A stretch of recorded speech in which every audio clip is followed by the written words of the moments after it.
Assalamualaikum warahmatullahi wabarakatuh. Selamat malam semuanya. Salam sejahtera bagi kita semua. Pada malam hari ini, bimbel yang diadakan oleh Notaris Indonesia pada batch keempat yaitu terkait hukum tanah nasional yang dibawakan oleh Bapak Dr. Cahyo Adinugroho SHMKN. Beliau merupakan praktisi hukum sekaligus dosen di Universitas 17 Agustus Semarang. Apakah Bapak Cahyo sudah siap, Pak? Siap. Selamat malam. Sudah siap? Oke, baik. Oke, kepada Bapak Dr. Cahyo Adinugroho, disilahkan.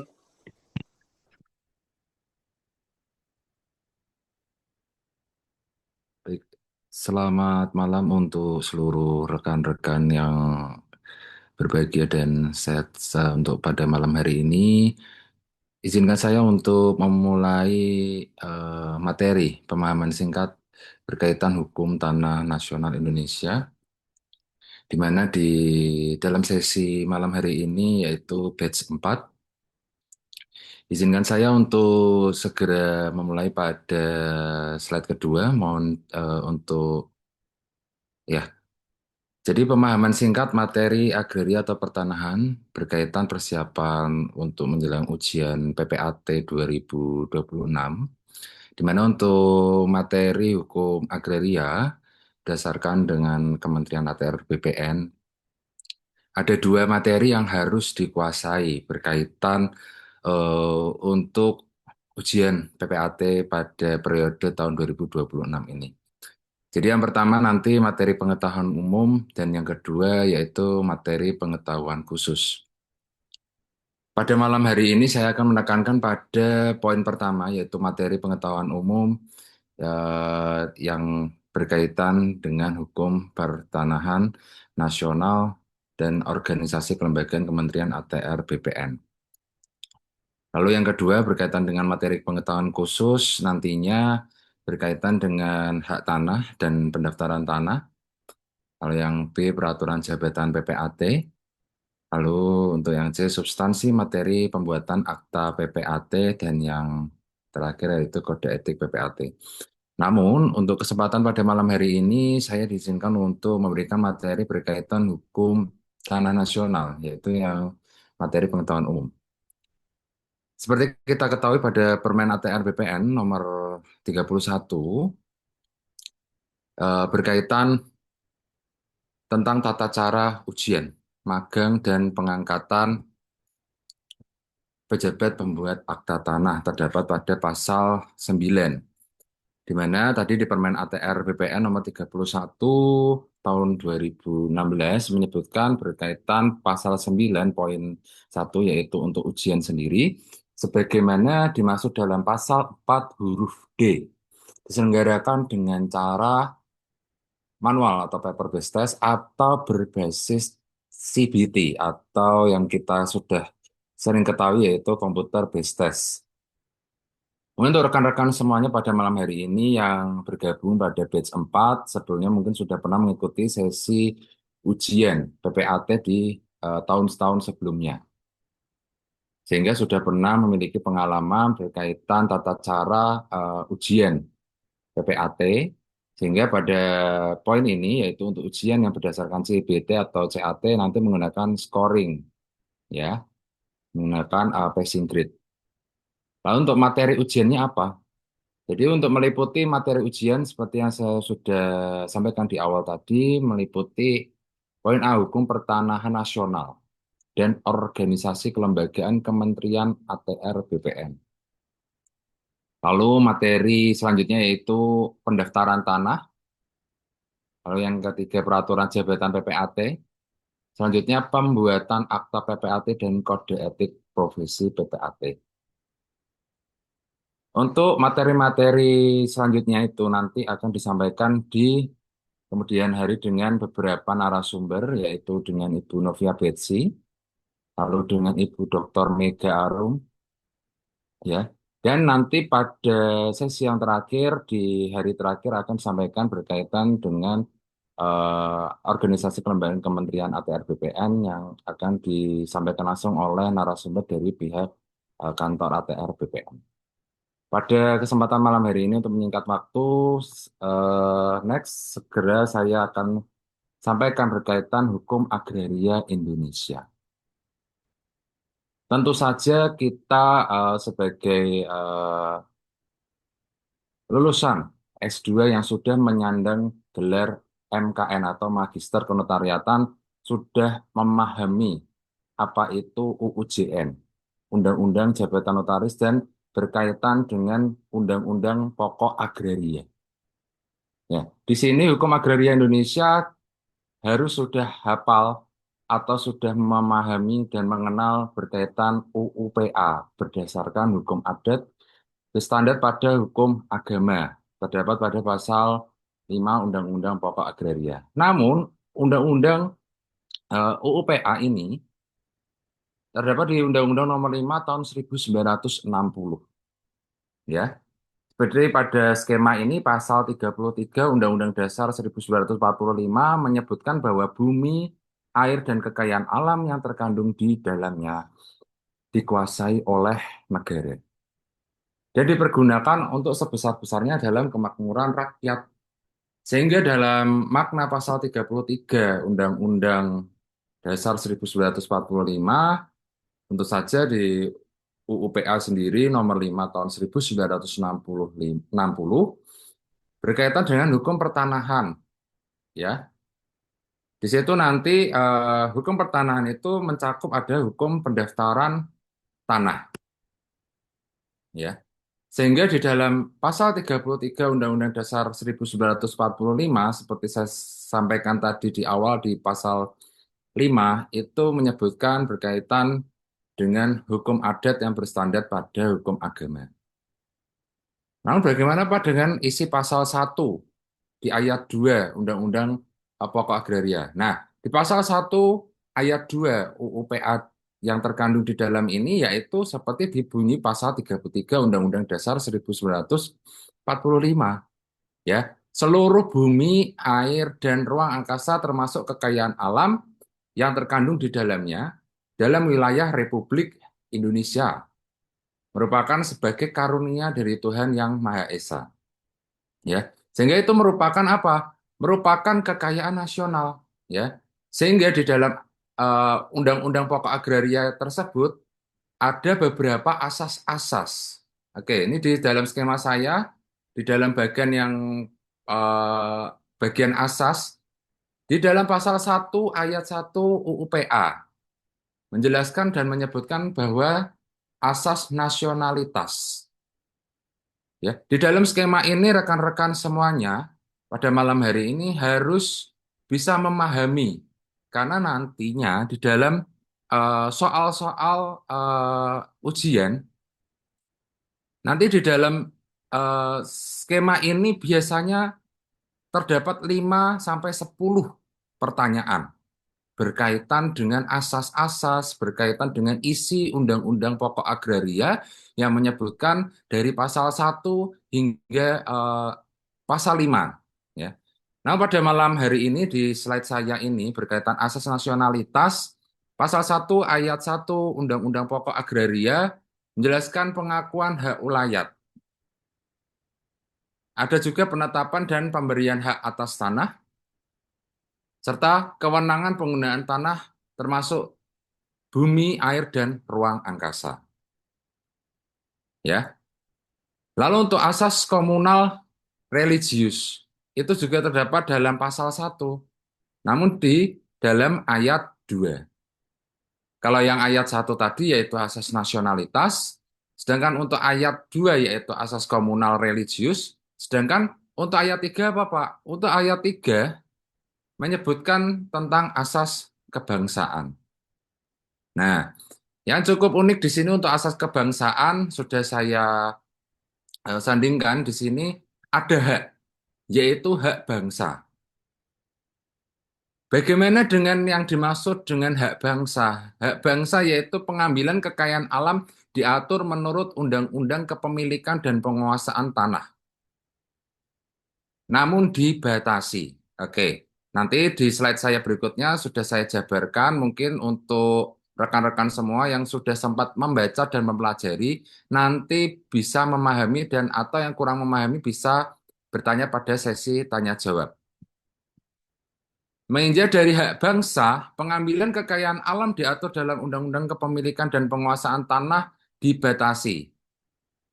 Sehingga dimaksud dengan dibatasi ini yaitu kegunaannya atau kepemilikannya. Nah, nanti akan kita bahas juga berkaitan dengan eh, istilahnya dengan kepemilikan sertifikat tanah juga, ya, kepemilikan tanah, hak tanah. Nah, lalu yang kedua untuk pasal 2 sendiri. Tadi pasal 1 terdiri dari 3 ayat berkaitan dengan asas nasionalitas, asas komunal, religius, serta asas kebangsaan. Itu pasal 1. Lalu untuk pasal 2 sendiri ada asas kekuasaan negara.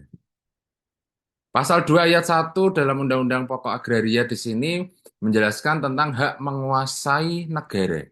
Ya, di dalam hak menguasai negara terkandung di dalam pasal 2 ayat 2 Undang-Undang Pokok Agraria menjelaskan berkaitan dengan apa? Ya, diwajibkan mengerjakan atau mengusahakan sendiri secara aktif dan mencegah cara-cara pemerasan. Ya, itu juga nanti persamaan hak pada WNI. Ya, warga negara Indonesia yang memiliki hak atas kepemilikan tanahnya di Indonesia ini terkandung di dalam pasal 9 sampai 14 UU PA yang isinya yaitu diwajibkan mengerjakan atau pengusahaan sendiri secara aktif dengan mencegah cara-cara pemerasan. Nah, selanjutnya dicegah penguasaan atas kehidupan dan pengerjaan orang lain yang melampaui batas dengan menjamin perlindungan terhadap kepentingan nasional yang perlu diperhatikan dengan menjamin perlindungan terhadap kepentingan golongan secara ekonomis yang secara lemah, ya. Yang dilihat dari kepentingan golongan yang ekonomis lemah yaitu kita perlu memahami masyarakat-masyarakat kita dari golongan-golongan ekonomi yang lemah, ya. Sehingga di sini persamaan hak pada WNI sudah jelas terdapat di dalam pasal 9 sampai 14 Undang-Undang Pokok Agraria berkaitan hak menguasai negara. Selanjutnya di poin selanjutnya yaitu ada segala usaha bersama dalam lapangan agraria didasarkan atas kepentingan bersama, ya, dalam rangka kepentingan nasional dan dalam bentuk koperasi atau bentuk-bentuk gotong royong lainnya sehingga meninggikan produksi dan kemakmuran rakyat. Yang dimaksud yaitu mencegah monopoli, ya, dan untuk memajukan kepastian dan jaminan sosial termasuk di bidang perburuan dalam usaha-usaha di lapangan agraria. Nah, yang terakhir yaitu membuat suatu rencana umum mengenai persediaan untuk keperuntukan dan penggunaan dari bumi, air, dan ruang angkasa serta kekayaan alam yang terkandung di dalam. Itu terdapat semua di dalam asas kekuasaan negara. Ya, di pasal 2 ayat 1 Undang-Undang Pokok Agraria yang terkandung yaitu di dalamnya hak menguasai negara. Lalu untuk asas kemanfaatan bagaimana? Untuk asas kemanfaatan terdapat di dalam pasal 2 ayat 3 Undang-Undang Pokok Agraria. Ya. Di dalam asas kemanfaatan nanti akan saya jelaskan di slide berikutnya. Sudah saya jabarkan juga. Lalu untuk asas desentralisasi dan asas distribusi kewenangan yang terkandung di dalam Undang-Undang Nomor 5 Tahun 1960 UUPA terdapat di dalam pasal 2 ayat 4 Undang-Undang Pokok Agraria. Di sini sudah jelas ya dalam skema ini kewajiban memelihara tanah juga terdapat di dalam pasal 15 Undang-Undang Pokok Agraria. Sehingga kesimpulan dari seluruh skema ini sudah saya rangkumkan dari beberapa pasal 1 hingga pasal 15 Undang-Undang Pokok Agraria. Jadi dari beberapa halaman-halaman tersebut sudah saya ringkaskan di dalam skema ini. Ya, untuk memudahkan mind mapping kita untuk menghemat waktu, memanage waktu untuk belajar. Karena mengingat eh, tinggal hitungan bulan lagi untuk eh, terlaksananya ujian PPAT periode tahun 2026 eh, tahun ini. Slide berikutnya. Sebelum saya jabarkan per asas-asas tadi, kita harus melihat ragam cabang hukum agraria yang berdasarkan dalam pasal 33 Undang-Undang 1945 dalam Undang-Undang Nomor 5 Tahun 1960 berkaitan UPA tadi. Ya, kita lihat sebelah kanan ini. Rumpun-rumpun ini yang saya maksudkan, saya beri kotak-kotak ini, bumi, air, ruang angkasa, kekayaan alam yang terkandung di dalamnya, itu semua sudah meliputi dari definisi Undang-Undang Nomor 5 Tahun 1960 UUPA. Ya. Sehingga pasal 33 Undang-Undang Dasar 1945, bumi, air, dan kekayaan alam yang terkandung di dalamnya sama seperti dari bunyi Undang-Undang Nomor 5 Tahun 1960 Undang-Undang Pokok Agraria berkaitan dengan hukum agraria Indonesia. Ya, untuk sesi malam hari ini kita harus bisa memahami tanpa harus membuka dari eh, pasal 33 Undang-Undang 1945. Karena sebagai calon PPAT nantinya, ya, kita sebagai malam ini untuk mempelajari bersama-sama dan harus bisa hafal, ya. Apa sih isi dari pasal 33 Undang-Undang Dasar 1945 serta Undang-Undang Nomor 5 Tahun 1960 UUPA? Karena itu sudah menjadi paten kita sebagai lulusan magister kenotariatan harus sudah paham akan itu. Nah, untuk ragam cabang hukum agraria pada malam hari ini di dalam Undang-Undang Nomor 5 Tahun 1960 UUPA terkandung di dalamnya ada hukum pertanian, ya. Selanjutnya selain hukum pertanian atau perkebunan terdapat juga berkaitan dengan pertambangan, ya. Dari 1, 2, 3, 4 dan seterusnya ini, ya, meliputi dari semua hukum agraria di Indonesia harus memahami satu persatu dari hukum pertanian atau perkebunan, hukum pertambangan, hukum kehutanan, hukum tata ruang, serta hukum lingkungan, hukum bangunan, hukum perairan dan kelautan, serta hukum udara dan lain-lain. Karena apa? Dari bunyi atau definisi Undang-Undang Nomor 5 Tahun 1960 UUPA sudah cukup jelas. Bumi, air, ruang, angkasa, kekayaan alam yang terkandung di dalamnya seluruhnya adalah milik masyarakat Indonesia. Sehingga nanti di saat dalam pertanyaan soal ujian tidak boleh kebalik-kebalik, ya. Semisal kan nanti di pilihan gandanya ternyata bunyinya di acak ada ruang angkasa, air, bumi, kekayaan alam terkandung di dalamnya. Namun di opsi lain ada bumi, air, ruang angkasa, yang dijawab ya yang ini. Bumi, air, ruang angkasa, kekayaan alam terkandung di dalamnya adalah milik seluruh masyarakat Indonesia. Ya, jadi rekan-rekan semuanya jangan terkecoh sampai bingung, misalkan opsi A dan C kok sama, ya diingat kembali definisi dari pasal 33 Undang-Undang Dasar 1945 serta bunyi dari Undang-Undang Nomor 5 Tahun 1960 UUPA, bagaimana urutan-urutan definisinya? Karena sudah cukup jelas dan memang diatur di dalam dua ini, ya. Pasal 33 serta Undang-Undang Nomor 5 tahun 1960 UUPA. Nah, kita lihat di kolom atau kotak warna coklat ini, hukum pertanahan, hukum agraria. Nanti berkaitan juga dengan pendaftaran tanah. Sebagai calon PPAT harus memahami berkaitan dengan pendaftaran tanah, karena materi pada malam hari ini yang saya sampaikan yaitu hukum tanah nasional.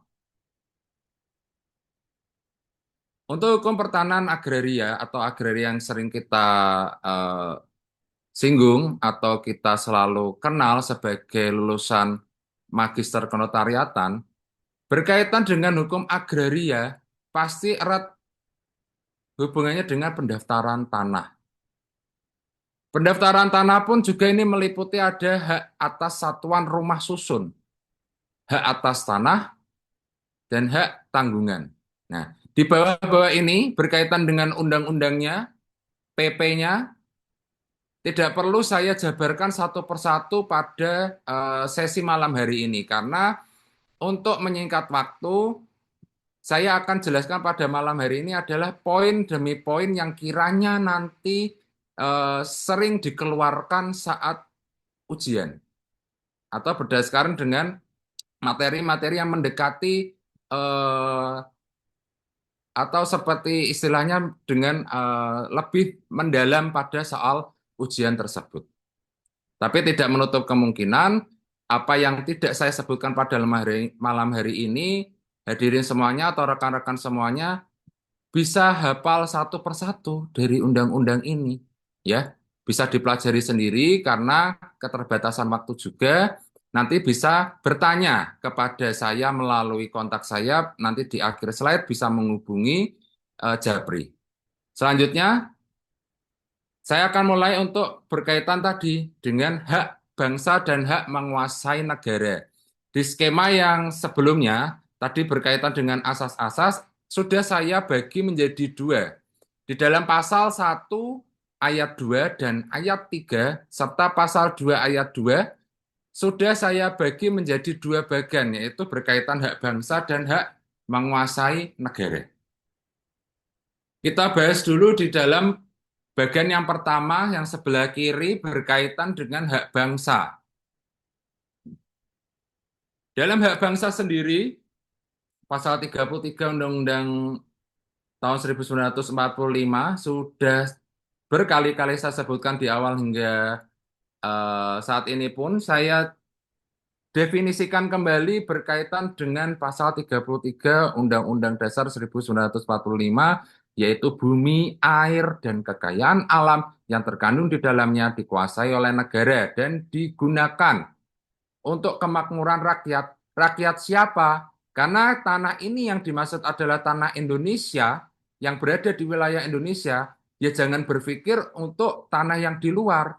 Sehingga apa yang didefinisikan di dalam pasal 33 Undang-Undang Dasar 1945 ya sudah jelas tentu saja kemakmuran untuk rakyat Indonesia. Sehingga dalam pertanyaan ujian nanti jangan terkecoh untuk kegunaannya siapa, untuk kemakmuran rakyat siapa. Tentu saja untuk WNI, ya. Sehingga di pasal 33 Undang-Undang Dasar 1945 sudah jelas semuanya keperuntukannya untuk siapa dan yang terkandung di dalamnya dikuasai oleh siapa. Sehingga di pasal 1 ayat 1 dan ayat 2 UU PA, seluruh wilayah Indonesia adalah merupakan kesatuan yang meliputi tanah air dari seluruh rakyat Indonesia yang bersatu sebagai bangsa Indonesia. Ya, jadi semua yang terkandung di dalam seluruh bumi, air, dan ruang angkasa, termasuk kekayaan alam yang ada di dalamnya, di dalam wilayah Republik Indonesia merupakan suatu karunia yang telah diberikan oleh Tuhan Yang Maha Esa. Itu adalah hak bangsa. Jadi nanti maksud atau kesimpulan dari hak bangsa sendiri yaitu bumi, air, kekayaan alam yang terkandung di dalamnya semuanya dikuasai oleh negara dan digunakan untuk masyarakat Indonesia. Ya. Kenapa malam ini saya terlalu bersemangat untuk menjelaskan berkaitan hak bangsa? Karena apa? Kadang kita itu bingung. Yang dimaksudkan dari hak bangsa itu bagaimana, Pak? Pasti nanti ada pertanyaan seperti itu. Karena kuncinya yaitu keywordnya ada di dikuasai. Karena apa? Pasal 33 Undang-Undang Dasar 1945 ini sudah jelas kata kuncinya yaitu yang terkandung di dalamnya dikuasai oleh negara dan digunakan untuk sebesar-besarnya demi kemakmuran rakyat. Itulah hak bangsa. Untuk definisi lebih kompleksnya, turunkan pada pasal 1 ayat 1 dan ayat 2 itu. Ya, itu hak bangsa. Lalu kita menginjak pada bagian yang sebelah kanan berkaitan hak menguasai negara. Hak menguasai negara juga saya bagi eh, menjadi tiga. Ya, yang pertama mengatur dan menyelenggarakan. Ya, yang kedua menentukan dan mengatur. Yang ketiga menentukan dan mengatur. Namun definisinya untuk poin kedua dan ketiga, bagian kedua dan ketiga berbeda. Sehingga jangan sampai bingung. Nanti akan saya simpulkan dari yang dimaksud ketiga bagian ini. Kita menjawab untuk yang pertama dulu, mengatur dan menyelenggarakan. Ya, mengatur dan menyelenggarakan dalam hak menguasai negara cukup jelas yaitu untuk keperuntukannya, penggunaannya, persediaan dan pemeliharaan yang berkaitan dengan bumi, air, dan ruang angkasa tersebut. Ya, seperti skema di atas yang sudah saya jelaskan sedikit singkat tadi dalam ragam cabang hukum agraria, di dalam hak menguasai negara ini meliputi dalam mengatur dan menyelenggarakan keperuntukan penggunaan persediaan dan pemeliharaan, meliputi dari ragam cabang yaitu hukum pertanahan, hukum perairan, hukum udara, serta hukum kehutanan dan hukum pertambangan. Nah, untuk yang di bawah ini, tidak usah bingung, karena apa? Di dalam ragam cabang ini, kita hanya perlu memahami ini. Hak menguasai negara yang dimaksud ada tiga bagian, yaitu mengatur dan menyelenggarakan. Ya, jadi nanti kalau di pilihan ganda tersebut ternyata menyebutkan ragamnya, sehingga kalian harus paham ragam apa saja yang dimaksud dalam mengatur dan menyelenggarakan. Yang meliputi itu, hukum pertanahan, hukum perairan, hukum udara, kehutanan, serta pertambangan. Lalu untuk yang bagian kedua bagaimana Pak dalam hak menguasai negara? Bagian kedua ini menentukan dan mengatur berkaitan hubungan-hubungan hukum antar orang-orang dengan bumi, air, dan ruang angkasa. Tentu saja berkaitan dengan hubungan-hubungan hukum antar orang-orang yang ada di dalam bumi ini berkaitan dengan air dan ruang angkasa meliputi dari ragam cabang yaitu pendaftaran tanah, pemberian hak atas kepemilikan tanah yang meliputi hak milik, hak guna usaha, hak guna bangunan, hak pakai, ya, dan seterusnya. Serta pemberian HMRS atau hak PRS. Jadi rekan-rekan semuanya harus memahami nanti juga berkaitan dengan kepemilikan rumah susun. Ya, nanti akan dijelaskan di sesi berikutnya di kemudian hari oleh narasumber lainnya. Akan lebih kompleks menjelaskan berkaitan pemberian hak milik rumah atas satuan rumah susun. Ya, akan lebih kompleks dijelaskan di sesi berikutnya. Lalu di ragam cabang berikutnya di dalam bagian menentukan dan mengatur ada pemberian hak tanggungan atau yang mungkin sudah pernah mendengar bahkan mungkin sudah melaksanakan magang ya di kantor ATR BPN tentu saja mempelajari berkaitan hak tanggungan atau yang sering kita sebut HT ya. Lalu yang lainnya yaitu pemberian hak lain berkaitan dengan hak sewa, hak pemakaian atau hak pinjam dan hak pakai.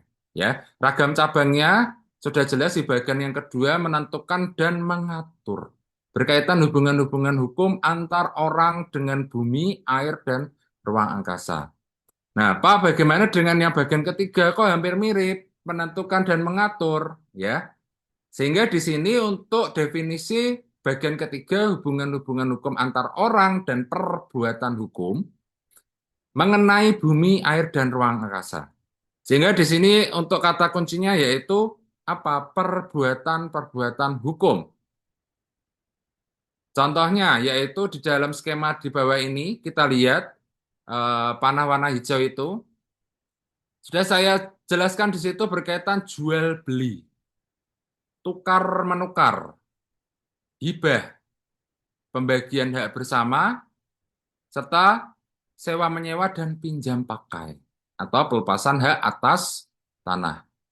Jadi hak menguasai negara ada tiga bagian ini. Namun di dalam kotak-kotak ini, rekan-rekan semuanya harus bisa melihat kata kuncinya yang saya sudah stabilo warna merah atau coklat mungkin yang terlihat di dalam screen rekan-rekan semuanya. Ya, jadi harus bisa memahami yang bagian pertama yaitu peruntukan penggunaan, persediaan, dan pemeliharaan. Lalu yang kedua hubungan hukum antar orang. Dan yang ketiga yaitu hubungan hukum dan perbuatan hukumnya. Jadi untuk bagian ketiga ini lebih to the point langsung kepada contohnya, perilaku perbuatan hukumnya apa, tindakannya apa, seperti jual beli, tukar menukar, hibah, ya, sewa menyewa, pinjam pakai, pelepasan hak tanah, dan lain sebagainya. Sehingga di dalam Undang-Undang Nomor 5 1960 UUPA, hak bangsa dan hak menguasai negara, saya bedakan menggunakan dua skema warna biru dan kuning ini. Saya harapkan rekan-rekan semuanya bisa sedikit memudahkan untuk istilahnya mind mappingnya. Tidak bingung dengan membuat tabel, ya. Membuat tabel itu sekarang, jadi untuk belajar itu tidak perlu eh, terlalu banyak catatan. Saya rasa untuk mind mapping ini lebih mudah menggunakan skema seperti ini, bagian seperti ini. Tidak perlu buka-buka halaman lembar demi lembar lagi untuk UPA-nya. Sudah saya ringkaskan pada malam hari ini. Ya. Selanjutnya untuk slide berikutnya berkaitan asas nasionalitas, asas komunal religius, dan asas kebangsaan atau hak bangsa. Sebetulnya pada slide ketiga tadi sudah jelas skema tadi dengan panah demi panah tadi. Namun di sini untuk slide ini asas nasionalitas, asas komunal religius, dan asas kebangsaan atau hak bangsa pada UUPA itu hanya mendefinisikan saja, ya. Sehingga di sini yang perlu kita garis bawahi pada kotak ini ya, pasal 1 ayat 4, ayat 5, dan ayat 6 Undang-Undang Pokok Agraria yang belum saya singgung cukup kompleks di skema tadi, yaitu poin 4, 5, dan 6. Ayat 4, 5, dan 6. Rekan-rekan semuanya, kenapa Pak saya tadi sampaikan harus urut. Jangan sampai dalam opsi pilihan ganda nanti ternyata kita dibikin rancu atau kita dibuat terkecoh dengan susunan pilihan gandanya, yaitu ternyata menyebutkan lebih dahulu ruang angkasa, air, bumi. Itu salah. Namun ada yang lebih betul lagi yaitu bumi, air, ruang angkasa. Nah, kenapa Pak Cahyo tekankan di sini, ya, pilihan ganda itu rekan-rekan jangan terburu-buru. Itu sangatlah membuat poin rekan-rekan semuanya nanti menjadi jawabannya salah. Ya, pasal 1 ayat 4 cukup jelas dalam pengertian bumi. Ayat 5 cukup jelas dalam pengertian air. Dan ayat 6 cukup jelas yang dimaksud dengan ruang angkasa. Ya, karena semua ini sudah jelas di dalam Undang-Undang Pokok Agraria susunannya yaitu bumi dulu, air dulu, baru ruang angkasa. Lah Pak, lah kok ternyata di pilihan ganda tadi saya sudah terlanjur mengisinya yang menyebutkan pertama tadi ruang angkasa, air, baru bumi, ya jelas salah. Ya,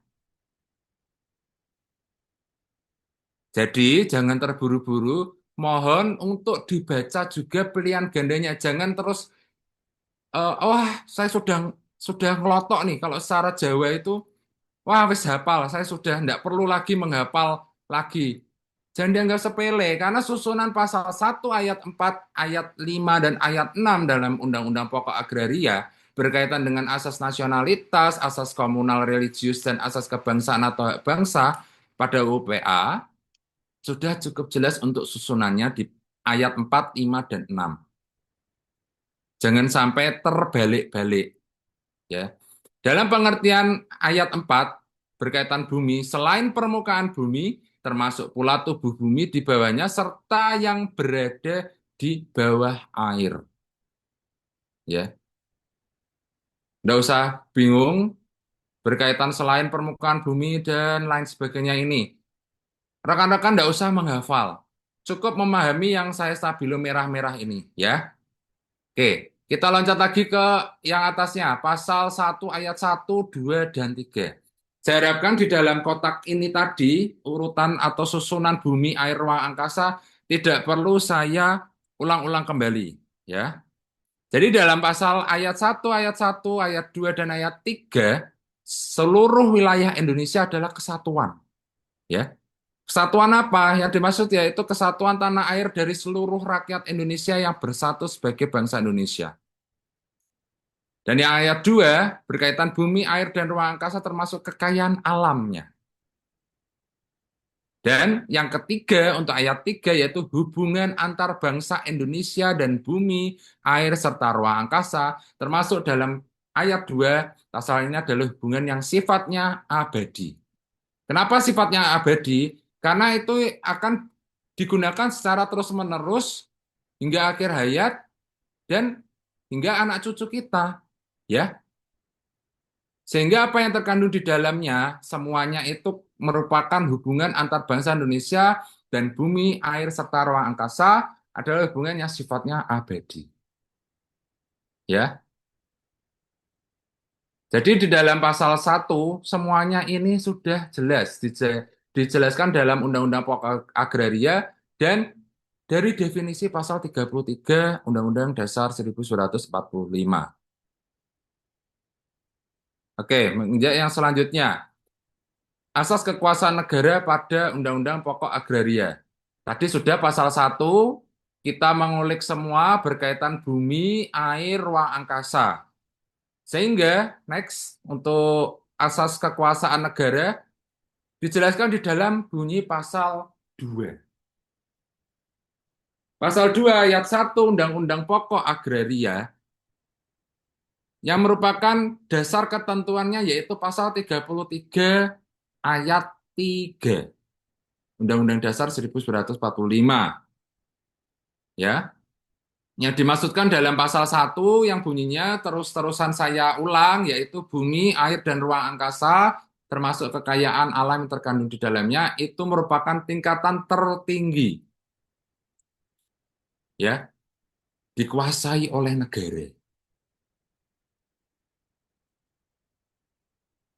Jadi tulisannya berwarna merah ini pada tingkatan tertinggi dikuasai oleh negara, sehingga kesimpulan dari asas kekuasaan negara pada Undang-Undang Pokok Agraria sudah dijelaskan di dalam pasal 2 ayat 1. Jika ada pertanyaan yang dimaksud dengan asas kekuasaan negara, yaitu sudah jelas bahwa tingkatan tertinggi itu ya yang dikuasai oleh negara. Karena merupakan ini bunyi dari pasal 2 ayat 1 Undang-Undang Pokok Agraria. Nggak bisa diotak-atik lagi karena itu juga sudah merupakan dasar ketentuan dari pasal 33 ayat 3 Undang-Undang Dasar 1945. Jelas itu kenapa tingkatan tertinggi dia sudah dikuasai oleh negara meliputi bumi, air, dan ruang angkasa serta termasuk kekayaan alam yang terkandung di dalamnya. Itu adalah asas kekuasaan negara. Bunyi dari pasal 2 ayat 1 UUPA. Sehingga Pak, bagaimana untuk hak menguasai negara? Jadi di pasal 2 ini bunyinya semua adalah kekuasaan negara atau milik negara. Ya. Namun di dalam pasal 2 ayat 2, next, untuk hak menguasai negara, di mana hak menguasai negara berkaitan di ayat 2 pasal 2 UUPA sendiri, hak menguasai dari negara termasuk dalam ayat 1. Jadi wewenangnya yaitu yang poin A, B, C ini Tidak perlu kita baca semuanya, ya, nggak perlu.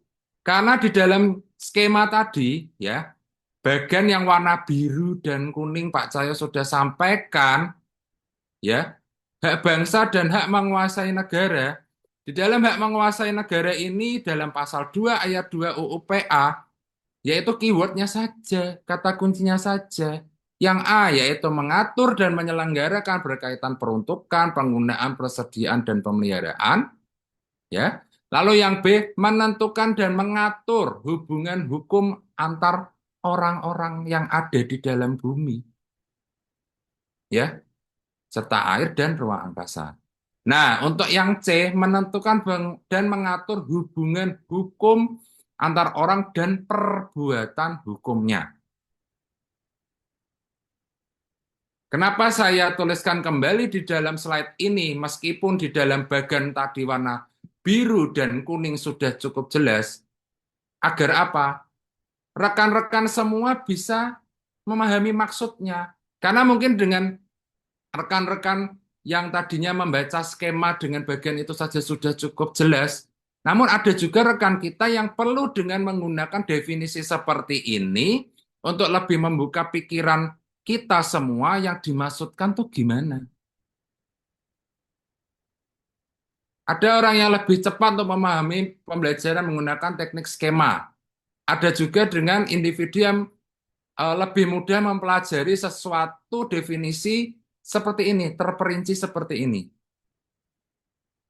Jadi tugas saya pada malam hari ini adalah untuk membantu rekan-rekan semuanya untuk belajar bersama, untuk memahami teori-teori yang ada dalam pasal demi pasal di dalam Undang-Undang Pokok Agraria berkaitan hukum tanah nasional. Itu tadi pasal 1 sudah saya jelaskan. Pasal 2 pun juga sudah saya jelaskan di ayat 1 dan ayat 2. Sehingga selanjutnya di ayat 3 berkaitan dengan asas kemanfaatan dalam Undang-Undang Pokok Agraria. Dalam pasal 2 ayat 3 UU PA berkaitan dengan wewenang yang bersumber pada hak menguasai dari negara. Ya, digunakan untuk mencapai sebesar-besarnya demi kemakmuran rakyat. Yang artinya, dalam artinya yaitu kebangsaan, kesejahteraan, dan demi kemerdekaan.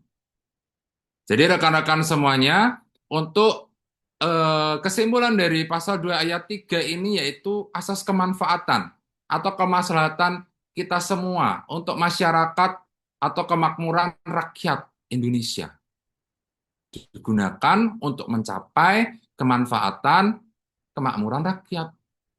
Sehingga dalam masyarakat dan negara hukum Indonesia untuk mencapai suatu tekad yang merdeka, berdaulat, adil, dan makmur. Ya, seperti bunyi dalam Undang-Undang Dasar 1945. Itu ya, dari ayat 3, pasal 2 ayat 3 Undang-Undang Pokok Agraria yang menjelaskan berkaitan asas kemanfaatan. Sehingga selanjutnya, untuk ayat 4, yaitu asas desentralisasi atau yang sering kita sebut berkaitan kewenangan. Ya, dalam ayat 4 ini, hak menguasai dari negara pelaksanaannya dapat dikuasakan kepada daerah-daerah swatantra dan masyarakat-masyarakat hukum adat. Perlu kita ketahui, sekedar diperlukan dan tidak bertentangan dengan kepentingan nasional. Ya, menurut ketentuan-ketentuan peraturan pemerintah. Karena apa? Tanah-tanah kita di Indonesia ini pun masih erat hubungannya juga dengan tanah atau hukum-hukum adat ya. Perlindungan masyarakat adat di Indonesia juga. Jadi kepemilikan dari asas desentralisasi dan asas distribusi kewenangan dalam UU PA sendiri di dalam ayat 4 ini masih erat kaitannya dengan tanah-tanah adat. Ya. Pelaksanaannya dapat dikuasakan kepada daerah-daerah swatantra dan masyarakat-masyarakat hukum adat. Mungkin dalam materi perkuliahan saat magister kenotariatan dulu S2 itu, berkaitan dengan tanah-tanah swatantra atau daerah-daerah swatantra dan masyarakat-masyarakat hukum adat, mungkin dirasa kurang kompleks. Sehingga di dalam pengertian pasal 2 ayat 4 UU PA ini, definisinya erat kaitannya dengan tanah adat. Ya, meskipun dalam ujian nanti nggak terlalu kompleks untuk mendalam dalam pertanyaan ujian, namun rekan-rekan harus memahami jika ada pertanyaan dari bunyi atau definisi pasal 2 ayat 4 UU PA. Ya. Oke. Selanjutnya pengakuan hak ulayat. Hak ulayat sendiri masih erat hubungannya juga dengan tadi pasal 2 ayat 4 yang berkaitan daerah-daerah swatantra. Untuk definisi dari pasal 3 UU PA, mengingat ketentuan dalam pasal 1 dan 2. Pelaksanaan hak ulayat dan hak serupa itu dari masyarakat hukum adat. Ya, sehingga sesuai dengan kepentingan nasional dan negara yang berdasarkan atas persatuan bangsa dan tidak boleh bertentangan dengan undang-undang dan peraturan-peraturan lainnya yang lebih tinggi. Sehingga pengertian dari pasal 3 UU PA berkaitan dengan pengakuan hak ulayat, kita tidak boleh bertentangan dengan ketentuan-ketentuan adat dari masyarakat-masyarakat hukum adat tersebut. Ya, kita harus saling menghormati, kita harus memahami dan mengerti. Ya, karena ketentuan-ketentuan adat dari masyarakat hukum adat kita ini yang terbagi menjadi 19 suku adat di Indonesia, kita cukup kompleks. Sehingga pengakuan hak ulayat ini masih lebih tinggi juga, kita harus menghormati dan kita harus memahami toleransi terhadap ketentuan dari suku-suku adat tersebut. Dari kepala adat atau kepala suku yang memimpin dari tanah-tanah ulayat tersebut atau tanah adat tersebut. Ya, seperti itu. Dalam pasal 3 Undang-Undang Pokok Agraria berkaitan pengakuan hak ulayat. Untuk pasal 4 sendiri, penetapan dan pemberian hak atas tanah, ya. Dalam pasal 4 ayat 1 UU PA, hak menguasai dari negara berkaitan atas dasar hak untuk apa? Hak atas kepemilikan tanah, ya. Pemberian hak atas tanah. Ditentukan adanya macam-macam hak atas tanah yang ada di dalam permukaan bumi, ya, yang disebut tanah, yang dapat diberikan kepada dan dipunyai oleh orang-orang, baik sendiri maupun bersama-sama dengan orang lain serta badan-badan hukum. Itu adalah bunyi dari pasal 4 ayat 1. Sehingga untuk skema hukum agraria berkaitan dengan pendaftaran tanah, nah, pada malam hari ini saya hanya kulitnya saja untuk isi dari apa itu nanti pendaftaran tanah, hukum pertanahan atau agraria sendiri berkaitan dengan kepemilikan tanah, akan lebih kompleks dibahas di sesi berikutnya. Ya, pada malam hari ini saya hanya mengupas dulu saja sejarahnya. Bagaimana sih hukum tanah Indonesia atau yang sering menjadi momok materi cukup sulit, ya.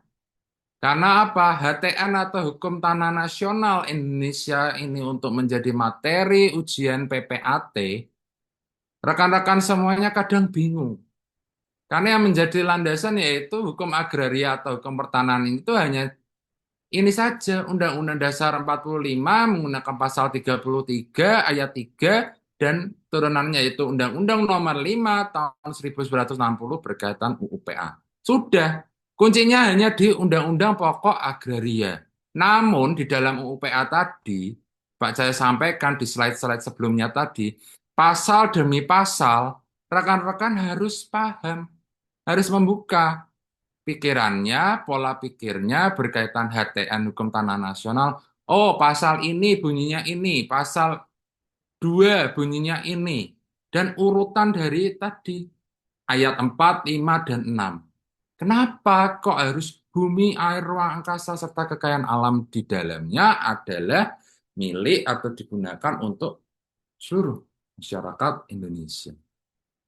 Ya, Dan cukup jelas juga di Undang-Undang Nomor 5 tahun 1960 UU PA tentang hak bangsa dan hak menguasai negara. Sehingga di slide ini saya rasa hanya mengulang-ulang lagi, ya.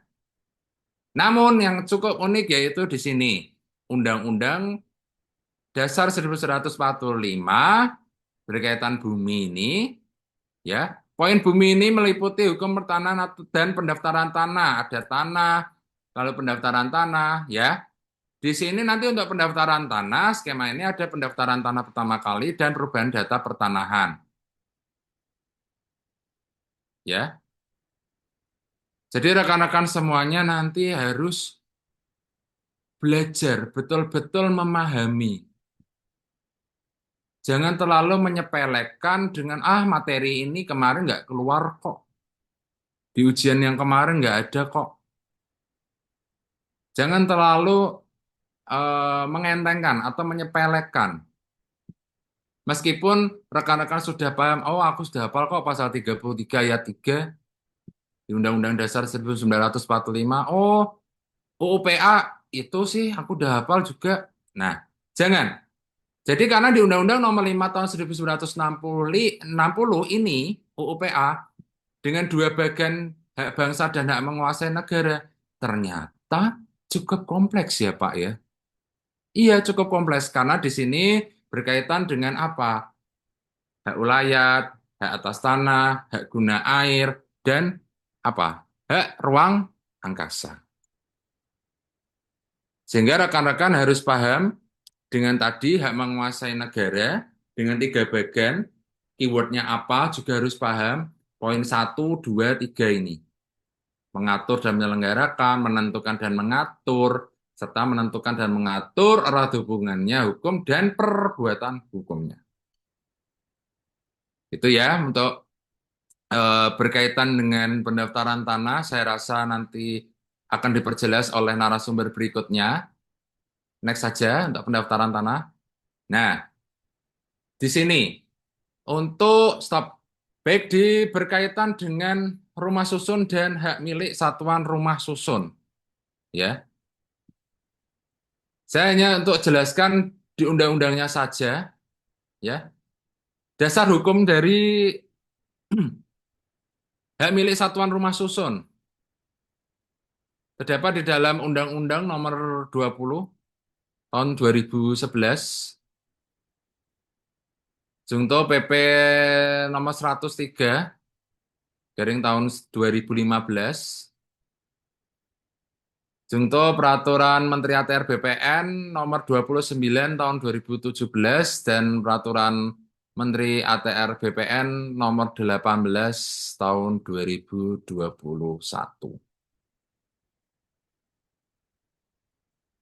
Secara bagian ini, kepemilikan atas satuan rumah susun, definisi ini, semua erat kaitannya dengan apa? Ya, yang termasuk di dalam skema ini atau dalam bagian ini, semuanya adalah pemberian kepemilikan hak atas tanah.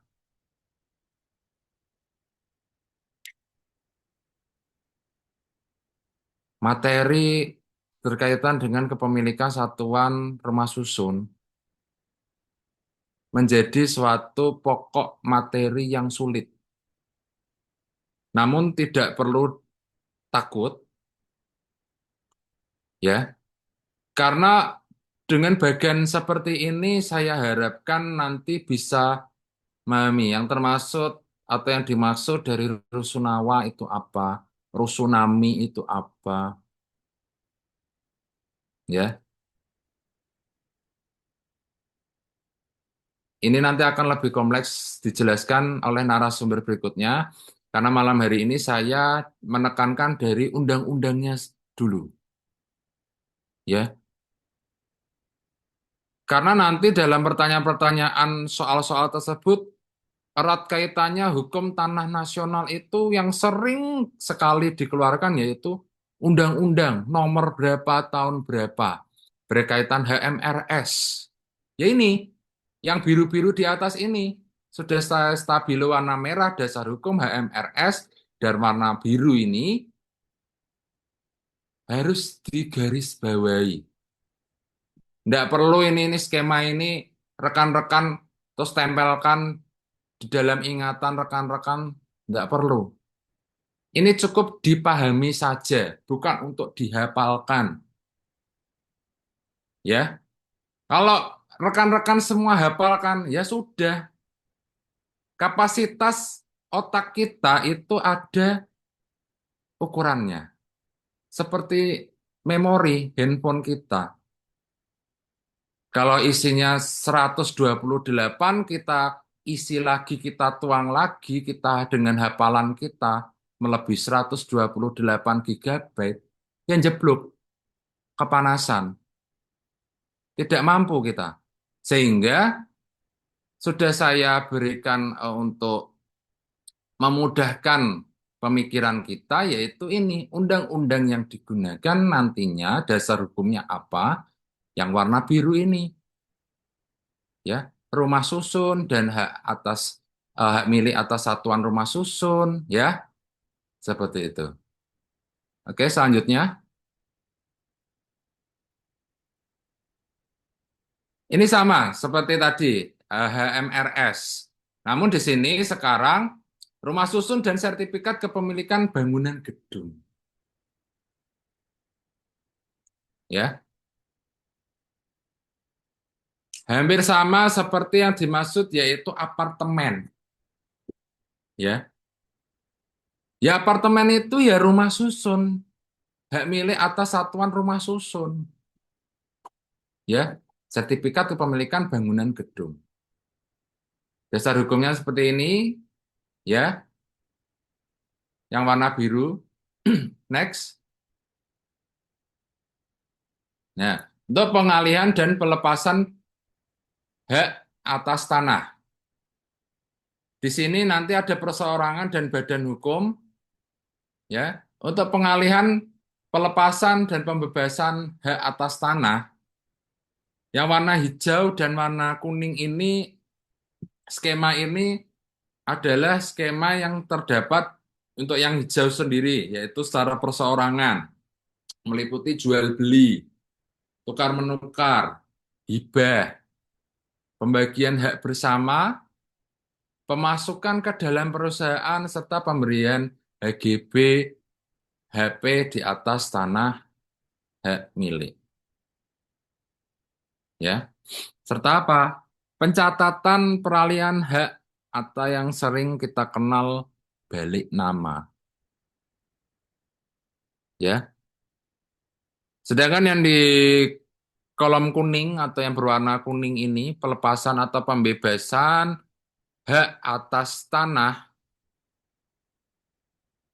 ini merupakan badan hukum yang perlu kita pahami dan kita pelajari pada malam hari ini. Pelepasan atau pembebasan hak atas tanah sendiri pertimbangan secara teknis, ya, dari kantor ATR BPN atau kepala kantor pertanahan sendiri yang sekarang menggunakan OSS, ya. Yang pertama, kita setelah adanya pertimbangan secara teknis, tentu saja ada izin lokasi dan prosedur jual beli tadi, adanya akta PPAT sendiri, serta pelepasan hak atas tanah. Setelah adanya pelepasan hak atas tanah, tentu saja akan dimohonkan atau permohonan atas hak dari tanah tersebut. Sehingga setelah adanya permohonan hak, panitia pendaftaran tanah sesuai dengan skema ini, ya, akan langsung sesuai dengan proseduralnya. Misalkan panitia A berkaitan dengan hak milik, hak guna bangunan, hak pakai, dan hak milik atas satuan rumah susun. Nyata untuk yang panitia B adalah hak guna usaha, dan untuk yang panitia C yaitu berkaitan dengan sengketa tanah. Dari panitia A, B, dan C ini berkaitan dengan pendaftaran tanah, untuk selanjutnya akan dilakukan apa? Pengukuran. Ya. Namun ada pengecualian khusus untuk rumah susun akan dibuatkan gambar denah atau pertelaan, ya. Dengan pengukuran tadi akan dibuatkan apa? Surat ukur. Setelah adanya prosedur itu tadi akan adanya rekomendasi panitia untuk penerbitan SK hak atas tanah, sehingga SK tadi menjadi dasar hak atas tanah yang meliputi apa? Hak milik, hak guna bangunan, hak pakai, hak guna usaha, hak milik atas satuan rumah susun. Setelah itu, kepala kantor pertanahan dari kabupaten atau kota akan apa? Ini akan menerbitkan sertifikat. Sehingga jika ada pertanyaan siapa yang menerbitkan sertifikat hak atas tanah, ya jangan bingung. Yang menerbitkan siapa? Jelas di dalam skema ini, ya, sertifikat ini yang terakhir yaitu yang diterbitkan oleh siapa ini, ya. Rekan-rekan harus memahami eh, skema ini atau bagan ini karena sudah saya beri warna-warni ini untuk memudahkan dan membuka pemikiran kita. Jika ada pertanyaan, siapa sih yang menerbitkan sertifikat hak atas tanah? Ya, selanjutnya. Next.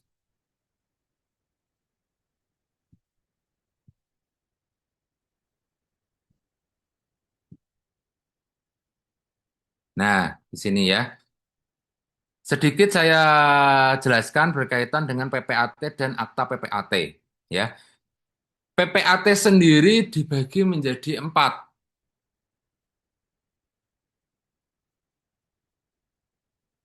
Pejabat pembuat akta tanah, ya. Di sini menurut peraturan pemerintah nomor 37 tahun 1998, terus menurut PP nomor 24 tahun 2016, Jungto Perkaben nomor 1 tahun 2006, dan nomor 23 tahun 2009, berkaitan dengan PPAT. Ada PPAT, PPAT sementara, PPAT khusus, dan PPAT pengganti. Pak, ternyata di pilihan ganda itu menyebutkan cuma 3, PPAT sementara, PPAT khusus, dan PPAT pengganti. Itu tok, itu saja. Salah atau betul?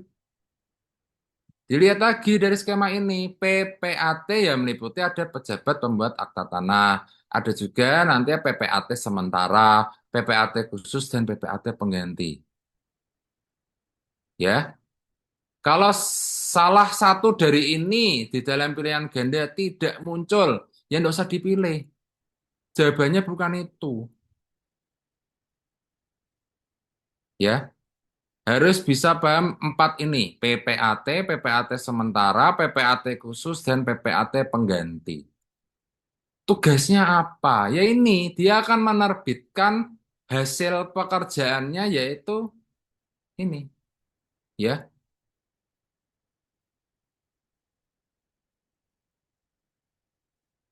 berkaitan dengan ke-PPAT-an ini nanti akan dibahas oleh narasumber kita, oleh Ibu Novia Betsy.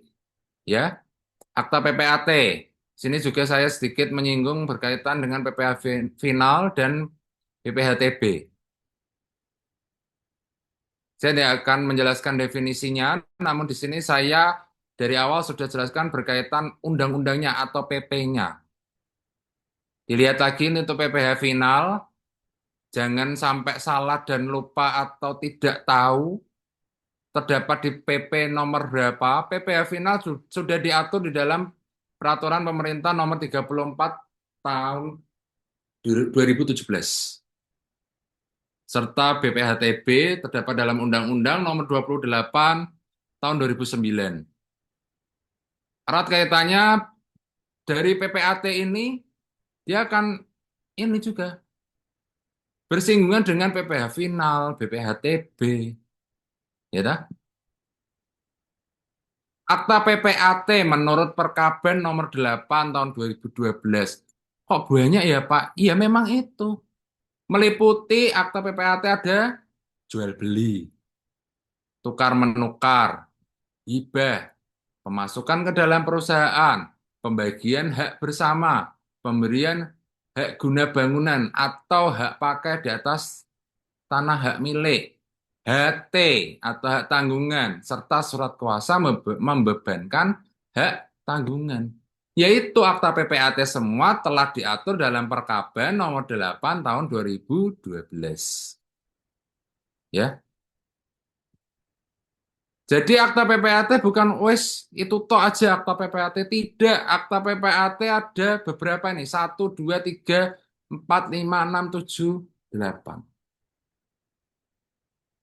Ya, meliputi itu sesuai dengan peraturan Perkaban ini tadi nomor 8 tahun 2012. Ya. Next. Nah, untuk kewenangan mempergunakan tanah termasuk tubuh bumi, air dan ruang angkasa. Ya. Pasal 4 ayat 2 Undang-Undang Pokok Agraria juga sudah jelas tadi ya, memberikan kewenangan untuk mempergunakan tanah yang bersangkutan. Demikian pula tubuh bumi dan air serta ruang angkasa yang ada di atasnya. Sehingga rekan-rekan semuanya harus memahami yang termasuk di dalam tubuh bumi, air, dan ruang angkasa. Tuh ya. Slide selanjutnya. Tadi pasal 4 sudah jelas berkaitan dengan yang terkandung di dalam bumi, air, dan ruang angkasa. Namun di pasal 5 Undang-Undang Pokok Agraria berkaitan dengan hukum agraria dan hukum adat. Ya, jadi ini masih erat kaitannya dengan tanah ulayat.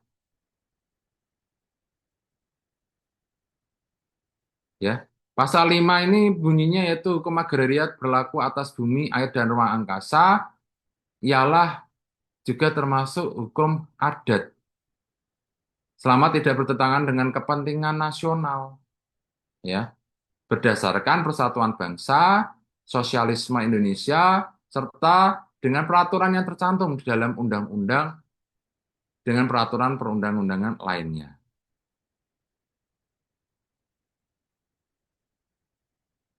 Sehingga di dalam fungsi sosial pada atas tanah akan diatur juga di dalam pasal 6 Undang-Undang Pokok Agraria berkaitan semua hak atas tanah memiliki fungsi sosial. Nah, dalam pasal 6 ini Undang-Undang Pokok Agraria, fungsi sosial sendiri yaitu mewajibkan, ya, mewajibkan untuk apa? Hak untuk mempergunakan tanah yang bersangkutan sesuai dengan keadaannya. Yang dimaksud keadaannya yaitu keadaan apa? Kita lihat next-nya, slide-nya belum berubah, Mas. Nah, jadi di fungsi sosial yang dimaksud dengan mewajibkan, sesuai dengan keadaannya yaitu keadaan tanah, sifat tanahnya, tujuan pemberian haknya. Ya, cukup jelas di dalam fungsi sosial yang telah diatur di dalam pasal 6 Undang-Undang Pokok Agraria berkaitan semua hak atas tanah memiliki fungsi sosial. Dan kepentingan umum atau nasional lebih diutamakan daripada kepentingan pribadi atau individu. Sehingga dengan tetap memberikan perlindungan hukum kepada hak secara pribadi. Sehingga fungsi sosial yang dimaksud di dalam pasal 6 Undang-Undang Pokok Agraria ini pada hak atas tanah yaitu harus jelas keperuntukannya, digunakan yang bersangkutan sesuai dengan keadaannya. Ya, kepentingan umum atau nasional lebih diutamakan daripada kepentingan individu atau pribadi. Ya, seperti itu ya. Selanjutnya, di pasal 7 dan pasal 8, untuk tidak merugikan kepentingan umum, maka pemilik dan penguasaan tanah yang melampaui batas tidak diperkenankan. Sehingga ada istilah atau ada serangkaian bagaimana dengan berkaitan pengukuran tanah dengan menggunakan apa? Patok, batas tanah. Nah ini fungsinya definisi dari pasal 7 dan pasal 8 untuk tidak merugikan kepentingan umum pada pemilikan dan penguasaan tanah yang melampaui batas tidak diperkenankan. Sehingga nanti dalam lapangan saat kita terjun dalam pengukuran tanah nantinya sudah jelas, sudah sesuai dengan ukurannya, itu juga tidak boleh melampaui batas, tidak diperkenankan. Ada pertanyaan juga saat ujian nanti. Batas suatu tanah atau ukuran tanah tersebut menggunakan apa? Kayu, betulkah? Atau menggunakan patok? Patok yang dimaksud yang bagaimana? Itu harus cukup jelas dan harus dipahami oleh rekan-rekan semuanya. Ya, apakah boleh hanya menggunakan ranting? Apakah boleh hanya menggunakan apa? Kayu saja, papan kayu, ya. Itu semua agar tidak merugikan, ya, atas kepemilikan dan penguasaan tanah. Serta atas dasar hak menguasai dari negara sebagai yang telah dimaksud dalam pasal 2 diatur pengambilan kekayaan alam yang terkandung dalam bumi, air, dan ruang angkasa. Sehingga kepentingan umum lebih diutamakan dan pembatasan penguasaan atau kepemilikan tanahnya semua telah diatur di pasal 7 dan pasal 8 Undang-Undang Pokok Agraria. Yang dimaksud dalam batasan kewenangan pemberian hak atas tanah telah diatur juga di dalam tabel ini, ya. Tabel ini ada berkaitan dengan hak milik, HGB, hak pakai, hak guna usaha atau yang sering disebut HGU, serta hak pengelolaan. Di mana pejabat yang berwenang untuk di sini yaitu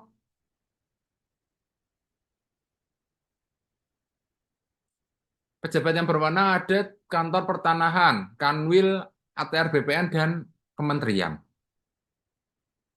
Sehingga dalam bagian ini untuk hak milik, hak guna bangunan, hak pakai, hak guna usaha, dan hak pengelolaan secara meter perseginya sudah saya masukkan dalam ini, saya ringkaskan untuk memudahkan rekan-rekan semua berkaitan berapa sih ukuran ukuran yang dimaksud. Misalkan hak milik ini sudah cukup jelas ini, ya. Besarannya berapa untuk tanah pertanian dan untuk tanah non pertanian, dan bagaimana untuk HGB untuk perorangan ini, ya, berapa meter persegi, dan badan hukum bagaimana.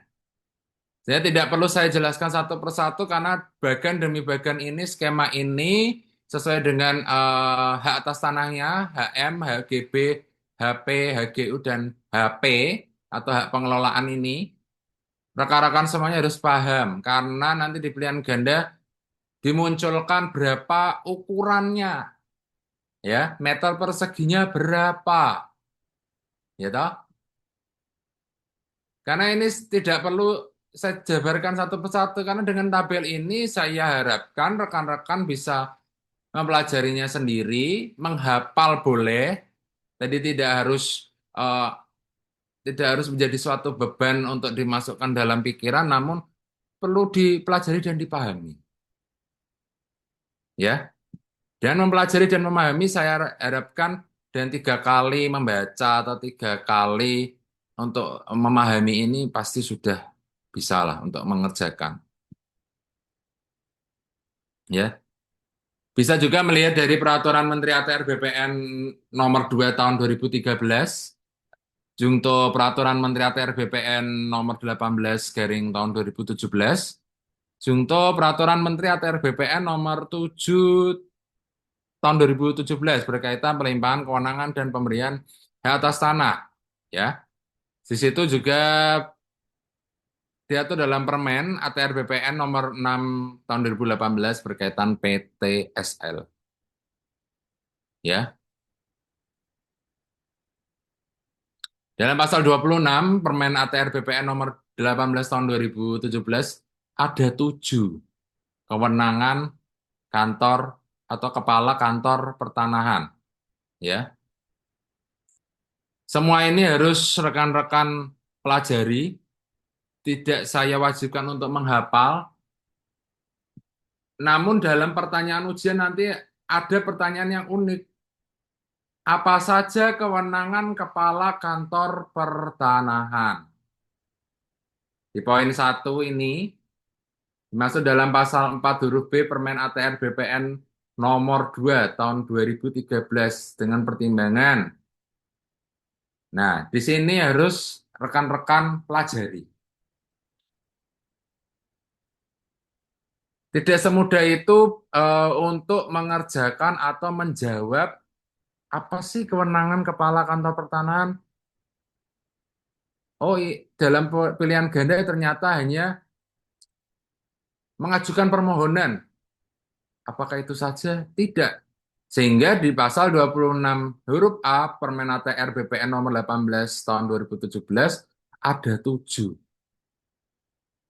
Ya. Dari ketujuh ini kewenangan kantah atau kepala kantor pertanahan ini sudah jelas dijabarkan, didefinisikan di slide ini.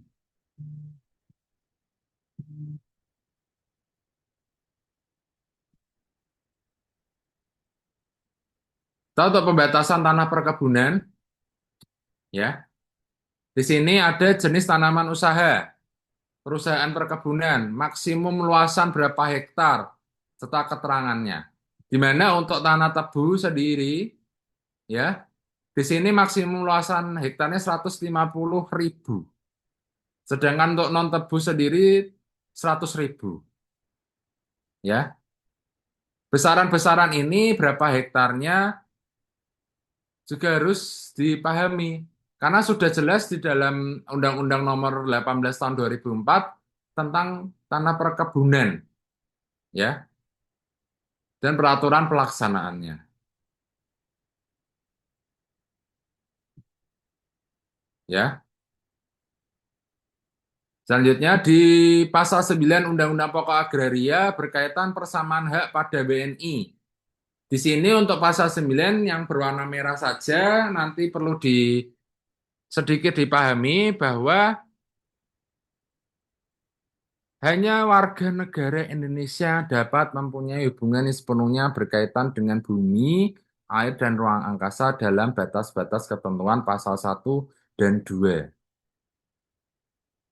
Pasal 1 dan 2 tadi sesuai dengan definisi yang ada di dalam Undang-Undang Nomor 5 Tahun 1960 UU-PA. Serta ayat 2 ini, tiap-tiap warga negara Indonesia, baik laki-laki maupun wanita, mempunyai kesempatan yang sama, hak yang sama untuk memperoleh sesuatu hak atas kepemilikan tanah. Serta untuk mendapat manfaat dan hasilnya, baik bagi diri sendiri maupun keluarganya. Dan selanjutnya di pasal 15 berkaitan kewajiban memelihara tanah.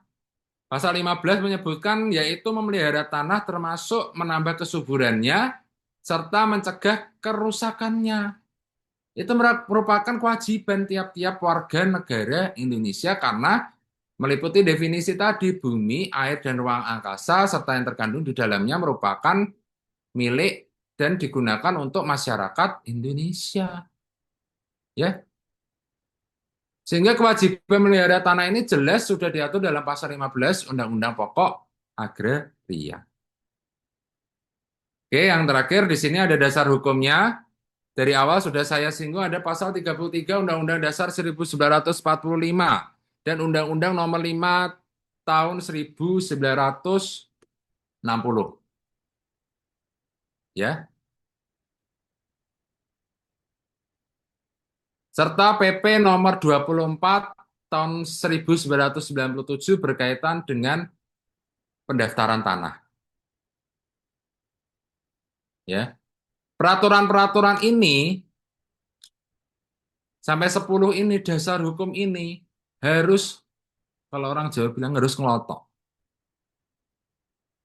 Semua keluar di ujian. Hak tanggungan peraturannya nomor berapa sih? Nah, ini Undang-Undang nomor 4 tahun 1996. Rumah susun, dasar hukumnya apa? Undang-Undang nomor 20 tahun 2017. Maaf, tahun 2011. Ya. Jadi harus memahami dasar hukum ini. Tidak terkecuali terus harus melupakan, aduh saya lupa nih hak tanggungan. Undang-undang nomor berapa ya? Jaminan fidusia, undang-undangnya nomor berapa, tapi tahunnya saya cuma ingat tahun 99. Pendaftaran tanah yang sering keluar di PP nomor 4 atau peraturan pemerintah nomor 24 tahun 97 berkaitan pendaftaran tanah. Itu rekan-rekan pada malam hari ini berkaitan hak tanah nasional, ya, berkaitan dasar hukumnya, berkaitan dengan sedikit sejarah berkaitan dengan hukum agraria Indonesia, mengacu pada pasal 33 Undang-Undang Dasar 45 dan Undang-Undang Pokok Agraria nomor 5 tahun 1960 berkaitan dengan keagrarian atau pertanahan di Indonesia. Baik, untuk moderator saya kembalikan. Untuk materi pada malam hari ini saya rasa cukup. Untuk pertanyaan lebih lanjut nanti akan diberikan sesi tanya jawab ya. Baik moderator. Baik, terima kasih Bapak Dr. Cahyo atas pemaparan materinya. Karena kan materi Bapak ada beberapa menyinggung seperti agraria, juga nanti ada itu untuk pemateri lain di hari terakhir. Kita lanjut ke sesi tanya jawab sebelum pembahasan soal. Rekan-rekan sekalian, bagi yang ingin bertanya silahkan bisa melalui kolom chat. Ini sudah ada yang bertanya satu, Bapak Dokter, dari Kak Heri Anugrah. Ini terkait pelepasan hak bagian badan hukum. Itu ada bagan pelepasan hak atas tanah menggunakan akta PPAT. Apakah maksudnya pelepasan hak dengan akta PPAT, sedangkan berdasarkan Perkaban 8/2012 tidak ada akta pelepasan hak, Pak? Baik. Mohon izin untuk menjelaskan berkaitan tadi di dalam slide pelepasan hak bagian badan hukum. Itu memang ada pelepasan berkaitan hak atas tanah dengan hak atau akta PPAT. Nah, untuk pelepasan hak atas tanah sendiri nantinya memang akan dengan pelepasan hak tersebut akan diterbitkan dengan akta PPAT, ya. Namun di sini menurut Perkaban nomor 8 tahun 2012 pelepasan hak atas tanah tersebut masih ada tumpang tindih. Berkaitan peraturan tersebut nanti juga akan dijelaskan lebih kompleks oleh narasumber hari berikutnya dengan Ibu Novia Betsy. Nanti bisa lebih dikupas lagi berkaitan dengan Perkaban nomor 8 tahun 2012 tersebut, Pak Heri Anugrah. Terima kasih.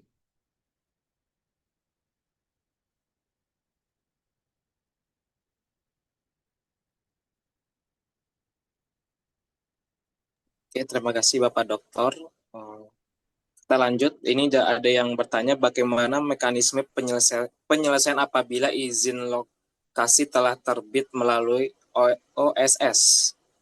Baik, izin untuk menjawab langsung ya dengan pertanyaan Ibu Zita berkaitan bagaimana mekanisme tadi penyelesaian apabila izin lokasinya telah terbit melalui OSS. Sehingga jika apabila izinnya sudah terbit melalui OSS tersebut, maka untuk penyelesaian mekanisme tersebut sudah bisa dipastikan segera untuk diterbitkan dengan sertifikat tanahnya, ya. Karena dirasa dengan adanya mekanisme melalui OSS tersebut untuk memudahkan birokrasi atau mekanisme secara apa elektronik, ya, secara sistem. Namun pada prakteknya untuk OSS tersebut terkadang secara sistem sering error, ya. Itu yang menjadi momok di mana tantangan bagi PPAT semuanya melalui OSS tersebut sering menjadi apa ya, dilema juga karena aplikasi OSS ini sering error, ya. Kita tidak bisa memungkiri bahwa dengan mekanisme penyelesaian apabila izin lokasi telah terbit melalui OSS ini ya memang memang memudahkan. Namun terkadang yang membutuhkan waktu yang cukup lama jika terjadi error pada aplikasi atau pada OSS tersebut. Semoga jawaban saya bisa membantu Ibu Zita. Jika kurang berkenan nanti bisa ditanyakan kembali kepada narasumber berikutnya. Seperti itu ya Bu Zita ya. Selamat malam.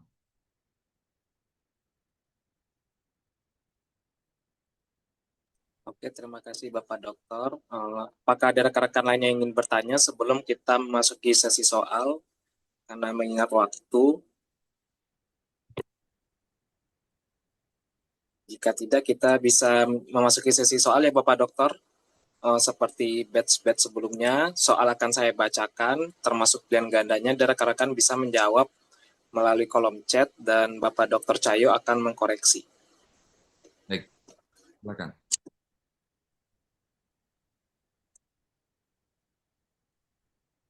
Oke, untuk soal pertama, dasar konstitusional hukum tanah nasional Indonesia terdapat dalam A. Pasal 27 UUD tahun 1945, B. Pasal 28 UUD tahun 1945, C. Pasal 33 ayat 3 tahun 1945, D. Pasal 34 UUD tahun 1945. Pada jawab C, Pak Dokter, betul? Ya, betul. C jawabannya. Oke, kita lanjut nomor 2. Undang-Undang Pokok Agraria mulai berlaku pada tanggal A. 17 Agustus 1945, B. 5 Juli 1959, C. 24 September 1960, D. 1 Januari 1961. Pada jawab C, Pak Dokter, betul? Betul. C, 24 September 1960. Oke, kita lanjut nomor 3. Undang-Undang Pokok Agraria diatur dalam A.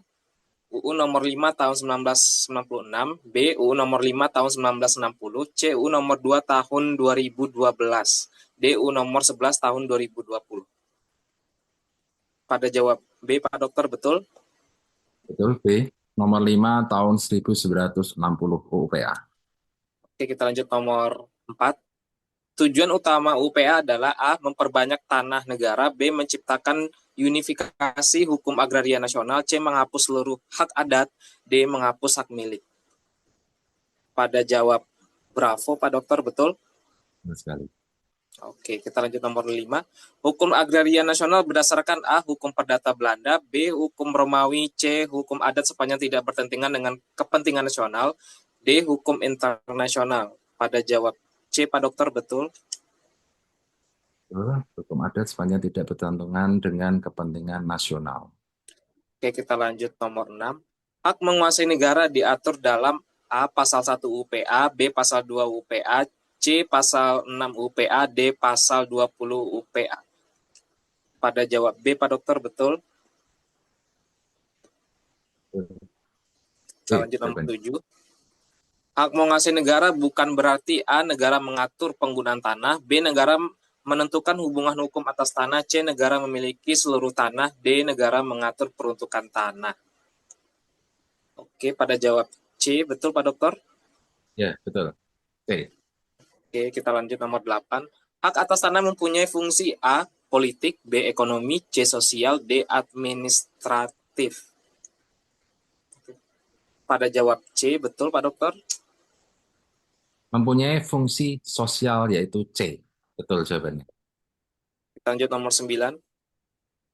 Fungsi sosial hak atas tanah diatur dalam A. Pasal 5, B. Pasal 6, C. Pasal 18, D. Pasal 21.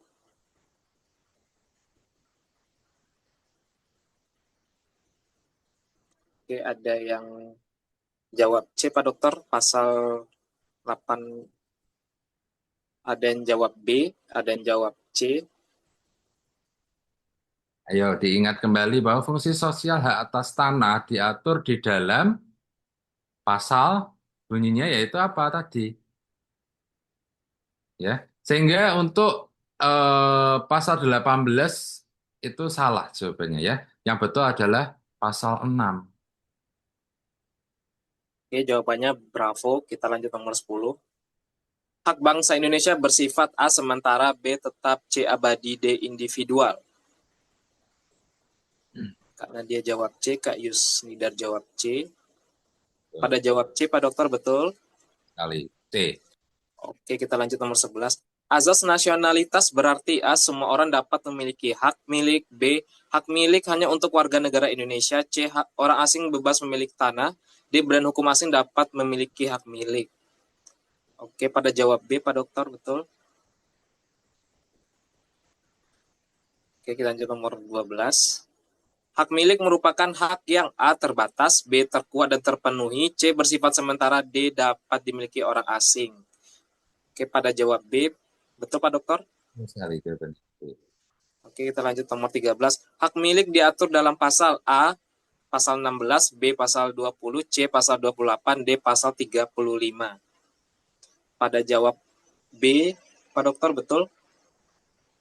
Betul sekali jawabannya. Oke, kita lanjut nomor 14. Hak guna usaha digunakan untuk A, perumahan, B, pertanian dalam skala besar, C, perkantoran, D, rumah susun. Oke, pada jawab B, Pak Dokter, betul? Guna usaha sesuai dengan skema tadi jawabannya apa? Berarti betul sekali untuk rumah susun. Oke, kita lanjut nomor 15. Hak guna bangunan digunakan untuk A, pertanian, B, perikanan, C, mendirikan bangunan, D, perkebunan. Oke, pada jawab C, Pak Dokter, betul? Betul. Oke, kita lanjut nomor 16. Hak pakai memberikan wewenang A, mengusahakan tanah, B, menggunakan tanah sesuai peruntukan, C, memiliki tanah secara penuh, D, menggadaikan tanah. Oke, pada jawab B, Pak Dokter, betul? Menggunakan tanah sesuai peruntukannya. Oke, jawabannya bravo. Kita lanjut nomor 17.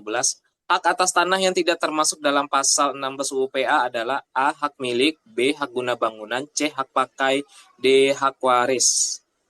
Pada jawab delta, Pak Dokter, betul? Kali hak waris. Oke, kita lanjut nomor 18. Hak ulayat dimiliki oleh A, negara, B, pemerintah daerah, C, masyarakat hukum adat, D, badan usaha milik negara. Oke, pada jawab C. Ya, perlu diingat untuk ulayat yaitu erat kaitannya dengan masyarakat hukum adat. Jawabannya C.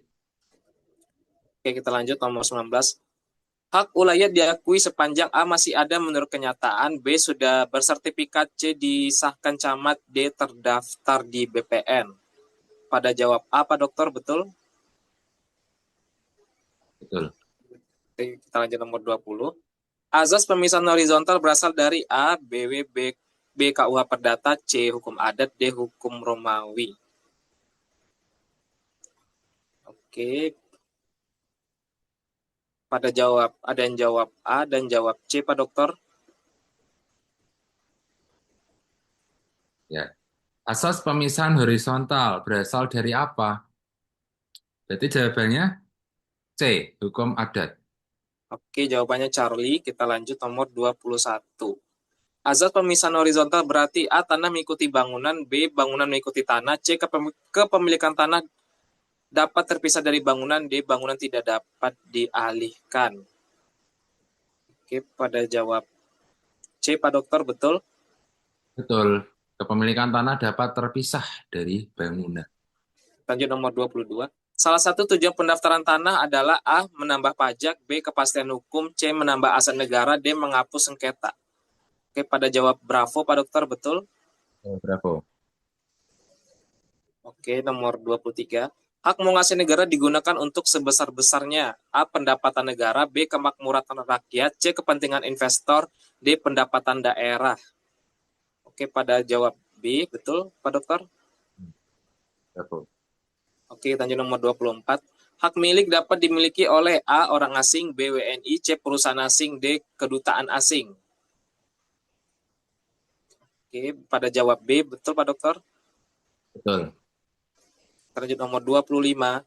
Azas fungsi sosial berarti A. Tanah boleh ditelantarkan, B. Tanah harus dimanfaatkan untuk kepentingan bersama, C. Tanah bebas dipakai sesuka hati, D. Hak milik bersifat mutlak. Pada jawab B, Pak Dokter, betul? Aja B jawabannya. Oke, Manfaatkan jawabannya. untuk kepentingan bersama. Oke, jawabannya bravo. Lanjut nomor 26. Objek hukum agraria meliputi A. Bumi, B. Air, C. Ruang angkasa, D. Semua benar. Oke, pada jawab D. Betul Pak Dokter? Dan urutannya nanti harus betul dari bumi, air, dan ruang angkasa. Kita lanjut nomor 27. Hak menguasai negara merupakan hak A. Private, B. Perdata, C. Publik, D. Perseorangan. Pada jawab C, Pak Dokter, betul? Publik. P. Charlie. Charlie, kita lanjut nomor 28. Pasal yang mengatur hukum adat dalam UPA adalah A. Pasal 2, B. Pasal 3, C. Pasal 5, D. Pasal 6.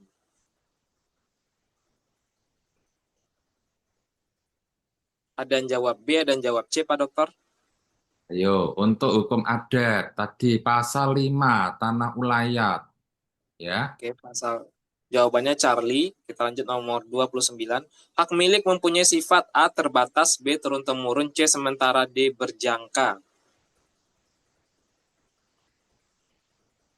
Oke, pada jawab B, Pak Dokter, betul. Turun temurun. Kita lanjut nomor 30. Hak atas tanah mempunyai fungsi A. Sosial, B. Ekonomi, C. Yuridis, D. Semua benar. Oke, pada jawab A, Pak Dokter, betul. Hak atas tanah mempunyai fungsi?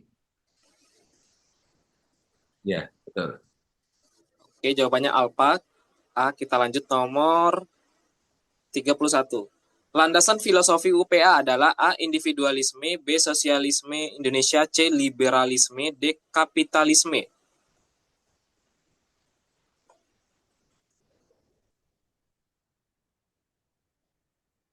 Ada yang jawab B, ada yang jawab A, Pak Dokter. Ya. Untuk landasan filosofis yang dimaksudkan yaitu adalah sosialisme Indonesia. B jawabannya. Oke, jawabannya bravo. Kita lanjut nomor 32. Hari Agraria Nasional diperingati setiap tanggal A. 17 Agustus, B. 24 September, C. 1 Juni, D. 10 November. Oke, pada jawab B. Betul Pak Dokter? Setiap tanggal 24 September kita memperingati Hari Agraria. Kita lanjut nomor 33. Hak menguasai negara berasal dari A. Hak bangsa Indonesia, B. Hak milik, C. Hak pakai, D. Hak guna usaha. Pada jawab B, Pak Dokter, pada jawab A, Pak Dokter, betul?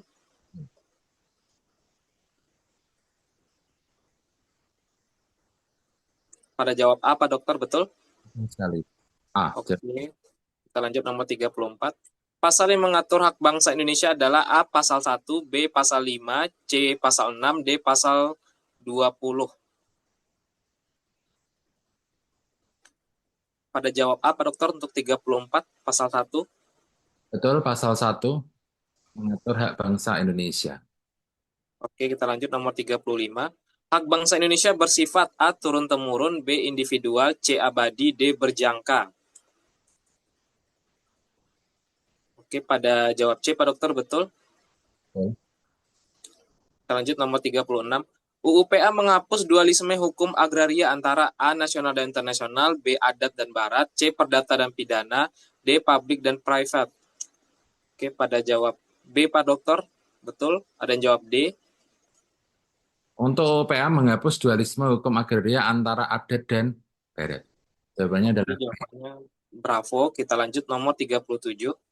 Hak atas tanah diberikan oleh A. Presiden, B. Negara, C. DPR, D. Pemerintah daerah. KU 9. Oke, pada jawab B, Pak Dokter, betul? betul. Jawabannya B. Oke, kita lanjut nomor 38. Negara menguasai bumi, air, dan ruang angkasa untuk A. Kepentingan pemerintah, B. Kemakmuran rakyat, C. Investor, D. Swasta. Oke, pada jawab B, Pak Dokter, betul? Betul, untuk investor. B, betul. Oke, hukum nomor 39. Hukum agraria nasional bercorak A. Individualistik, B. Nasional, C. Liberal, D. Kapitalistik. Pada jawab B, Pak Dokter, betul? Betul sekali. B jawabannya. Oke, jawabannya bravo. Kita lanjut nomor 40. Hak atas tanah mempunyai A. Fungsi sosial, B. Fungsi politik, C. Fungsi ekonomi semata, D. Fungsi pribadi semata. Oke, pada jawab A, Pak Dokter, betul? Fungsi sosial. Betul. A. Oke, kita lanjut nomor 41. Salah satu azas dalam UPA adalah A. Domain faklaring, B. Nasionalitas, C. Kolonial, B. Liberalisme. Pada Nah, jawab B, Pak Dokter, betul? jawabannya adalah B. Nasionalitas. Oke, jawabannya bravo. Kita lanjut nomor 42. Hak milik tidak dapat dimiliki oleh A. WNI, B. Negara, C. Orang asing, D. Badan hukum tertentu yang ditetapkan pemerintah. Oke, pada jawab C, Pak Dokter, betul? Tentu saja C. Orang asing. Kita lanjut nomor 43. Hak menguasai negara dijalankan oleh A. Negara sebagai organisasi kekuasaan seluruh rakyat, B. DPR, C. Mahkamah Agung, D. DPRD. Oke, pada jawab A, Pak Dokter, betul? Oke. Oke, kita lanjut nomor 44. Hak ulayat diatur dalam A. Pasal 2 UPA, B. Pasal 3 UPA, C. Pasal 5 UPA, D. Pasal 20 UPA. Oke, dan jawab B dan jawab C, Pak Dokter. Hak ulayat. Tadi sudah jelas di dalam pasal berapa? Dilihat lagi, yang betul adalah jawabannya pasal 5 UU PA ya. C. Charlie. Jawabannya Charlie. Kita lanjut nomor 45. Hak atas tanah menurut UPA bersumber dari A. Hak milik, B. Hak bangsa Indonesia, C. Hak perdata, D. Hak pemerintah. Oke, pada jawab B, Pak Dokter, betul? Sekali. Bravo. Bravo. Kita lanjut nomor 46. Salah satu tujuan UPA adalah A. Menjamin kepastian hukum, B. Menghapus hak milik, C. Menghapus hukum adat, D. Menambah pajak. Pada jawab A, Pak Dokter, betul? Jamin kepastian hukum, jawabannya A. Kita lanjut nomor 47. Sistem hukum tanah nasional menganut A. Individualisme, B. Nasionalisme, C. Kapitalisme, D. Feodalisme. Pada jawab B, Pak Dokter, betul? Betul sekali. Pasti menganut nasionalisme. HTN ya, jangan lupa. Kita lanjut nomor 48. Hak atas tanah harus digunakan untuk A. Sesuai fungsi sosial, B. Sesuka hati pemilik, C. Untuk keuntungan pribadi saja, B. Bebas tanpa batas. Oke, pada jawab A, Pak Dokter, betul? Betul. Sesuai fungsi sosial. Oke, kita lanjut nomor 49. UUPA mulai mengakhiri berlakunya A. Hukum nasional, B. Agraris Wet, C. KUHP, D. KUHAP. Pada jawab B, Pak Dokter, betul? Betul. Agraris Wet 1870. Kita lanjut nomor 50, nomor terakhir.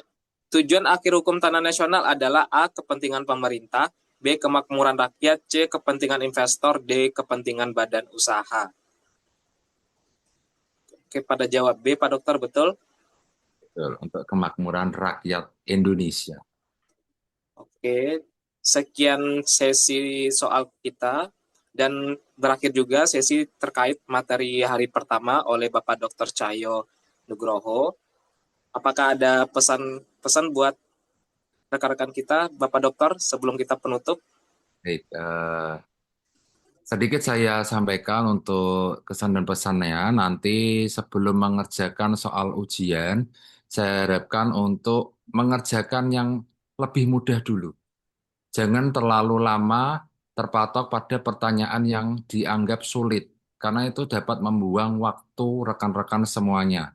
Jika dirasa masih ragu-ragu, ditinggalkan dulu, nanti akan dikerjakan di waktu selanjutnya. Seperti itu ya. Sukses selalu untuk rekan-rekan calon PPAT pada periode batch 4 ini. Saya harapkan semua bisa lulus one shot. Amin. Amin, amin ya robbal alamin. Terima kasih kepada Bapak Dr. Cahyo Nugroho atas pemaparan materinya. Untuk besok kita Dengan pemateri kita itu Ibu Novia Betsy Clarissa SMKN terkait pembuatan akta PPAT dan kode etik PPAT. Oke, rekan-rekan sekalian, saya mewakili Bapak Dr. Cahyo Nugroho pamit undur diri. Sampai jumpa besok seperti biasa. Wassalamualaikum warahmatullahi wabarakatuh.